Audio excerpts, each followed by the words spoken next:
Je vais vous expliquer pourquoi vous êtes déjà à l'heure actuelle un ou une experte légitime. Par exemple, vous êtes passionné de dessin et admettons vous pensez que vous n'avez pas d'expertise particulière mais que vous avez juste une passion dans le dessin ou vous aimez faire telle ou telle chose ou peut-être vous vous y connaissez bien en musculation ou dans un domaine particulier, un domaine qui vous intéresse, et bien finalement la notion d'expertise elle est toute relative. Alors il y a Einstein, là on voit sa photo, qui a dit que tout est relatif. Et finalement, c'est vrai, même l'expertise est vraiment relative, ça dépend complètement de la perception de votre audience. Parce que pour que les gens, finalement, il faut se dire, pour que les gens achètent votre formation, ils doivent se rendre compte que vous avez quelque chose à leur apporter ou alors que vous avez plus d'expérience qu'eux dans le domaine en question.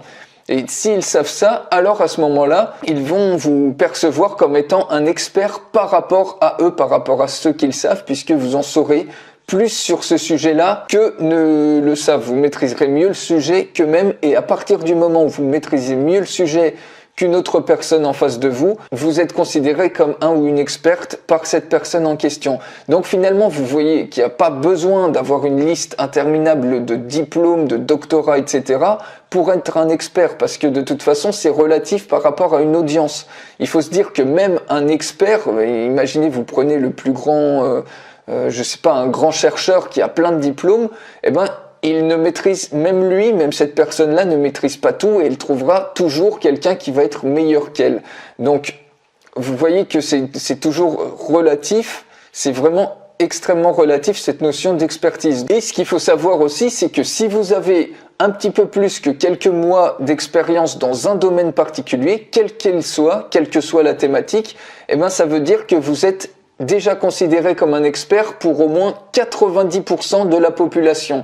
Parce que les gens ne connaissent pas, on ne peut pas tout connaître, déjà d'un. Et si vous avez une passion ou une expérience supérieure à quelques mois, alors vous allez en connaître plus que 90% des gens.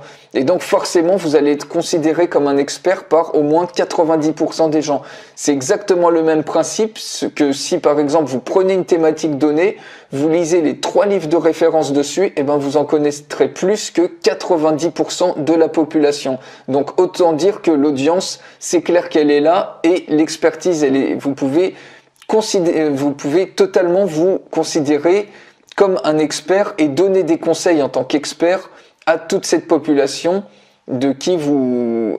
par rapport à laquelle vous avez davantage de connaissances et plus d'expérience. Donc, vous êtes dès maintenant un expert ou une experte complètement légitime pour proposer des conseils, proposer une formation. Alors maintenant qu'on a vu ça, on va passer à la méthode contre-intuitive en 3 étapes qui va vous permettre de vendre facilement un produit sans même avoir créé ce produit. C'est pour ça que c'est tellement contre-intuitif, parce qu'on se dit, c'est pas possible, c'est quoi ce bazar? C'est que, en général, au début, il faut avoir un produit, et ensuite, il faut le proposer, ensuite, il faut le vendre. Et là, non, on va faire exactement le contraire, ce qui va vous permettre de gagner énormément de temps, et vous permettre de vous éviter la galère de créer un produit qui après peut-être ne se vendra pas.